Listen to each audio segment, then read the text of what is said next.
As you might know, I went very heavy cash in the last 2 weeks, and I see the market's down substantially. The Dow's down 1,312 points, and the Nasdaq's down 651, 5.3% and 4.06. And I wanted to see if there's any bargains out there that I might want to buy. So I set my Moo charts up so that it would put the highest losses down at the bottom, and I'd move up the chart. And on the bottom is at 9% of my watch. 9% is Meta, and I look at this and say, no, I don't want any part of that. That doesn't hold anything. And then that's followed by Nvidia. The red line is the 200 moving average. The blue line is the 50-day, and they give me an indication what's the momentum, which way are these going. Let's look at Advanced Microsystems. Again, nothing there I want any part of. Editus is actually showing a little bit of life. I'm not ready to get into that, though. Grinko, which is DNA, again, still just moving sideways, not making any move. This is Amazon. I basically bailed on Amazon this week. Desktop Metals been laying on the bottom for a while, and as a result, the 200, 50, and the 9-day are almost laying together. So we'll see what that does. Desktop Metals, yeah. Then this is ASML.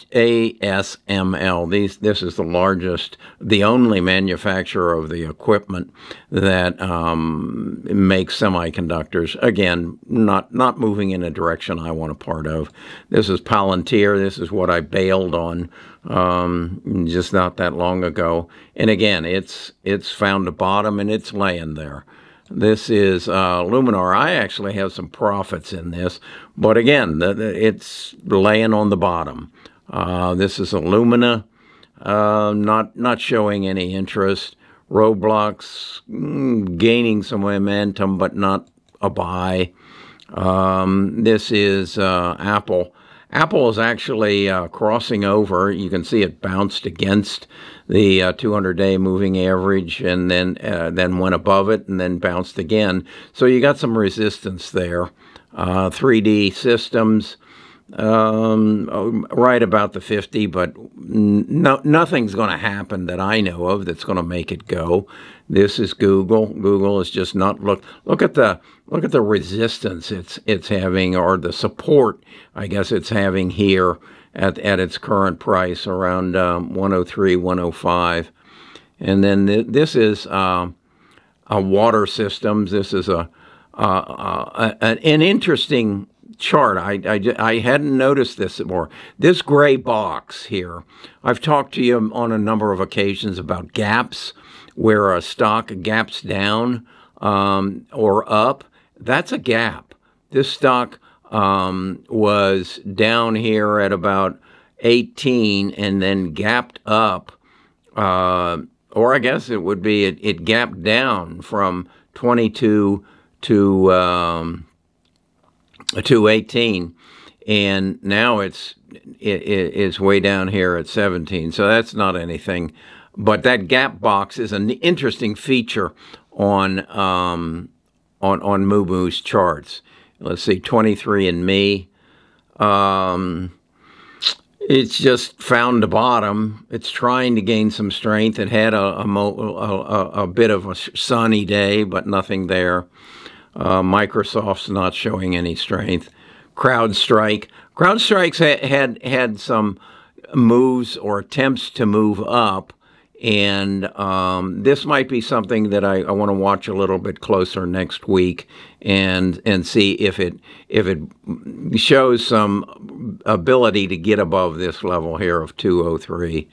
This is Caribou. Caribou's actually showing me some, and I added to my Caribou not long ago, and I'm watching it again very close. This is an interesting one, and this is T-Mobile.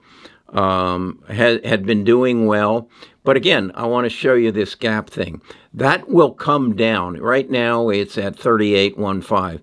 I'll guarantee you it will come down to 37 0.55, and that's where you want to buy it, where that gap is, where that gray box is. This is a feature I just discovered here on Moomoo. So that'll be a buy point for T-Mobile. Illumina, not anything to write home about. QuantumScape, I just did a video on this. It's a battery company. I'm not ready to buy it as of yet. This is the iShares of China, the long shares. I put that in there because I'm buying and very high on the short shares. This is CRISPR. CRISPR's just about, again, if it can get above this 86.69, I'm a heavy buyer. I'm heavy to get back into it. This is my ultra, and we hit a new high up here yesterday, I believe it was, and with the whole market, it's come down. So I'm going to continue to hold it and see what it does tomorrow, and maybe buy some more of it. And this is ABCL. This is a artificial intelligence company that helps pharmaceutical companies find antibodies and put molecules together faster. This is Netlist. I don't want to talk about that. Chesapeake Energy. I'm a buyer here. You can see it's come down to a support level, and it's staying there. So I right now, with the adverse things happening in China and Russia, I like the oil and natural gas stocks. So I'll be a buyer as Chesapeake. Globalx. This is again a positive China stock, and again, I only use it as a measure against the negative stock I hold in China. This is Lockheed Martin. I believe that our military equipment suppliers are going to be called on to support an effort either to stop Russia or China. And so I'm watching this stock for that reason. And it's coming down to its 200-day moving average, but I think it's going to have some possibilities. This is Schrodinger, again, a stock in the artificial intelligence medical world. This is Mountain Pass. These are people who are mining the rare materials that are probably going to be needed in battery making. Not anything I'm anxious about. This is Occidental Petroleum, which I hold. Again, I want to show you this little gray box right there. That's where I'll buy it. That's another gap. It'll come below the 50-day moving average, but that gap is at $60.47. Call it $60.50. So it could come down $4 and whatever. But that's the buy point. See that little gray box? That's the buy point. This is another energy stock that is in the liquid natural gas area. This is Oracle. I used to own Oracle, but I sold out of it. When it dropped below the 250-day. This is Zim. This is a shipping stock. I collected a 24% dividend on it, and I so it's shipping, and it may have run its course because I think China is going to have some issues. This is then Cheniere Energy, the liquid natural gas that I've doubled down and gathered quite a bit of. Again, I'm watching it. I'd like to see it break above that was its all-time high of about 172.65 or 69. And then this is my short China. Very pleased to see it up 4% today, and I'll continue to just kind of be aware. As you can see, there's a gap here, and at $20.45, 46 cents. I'd like to see it get above that.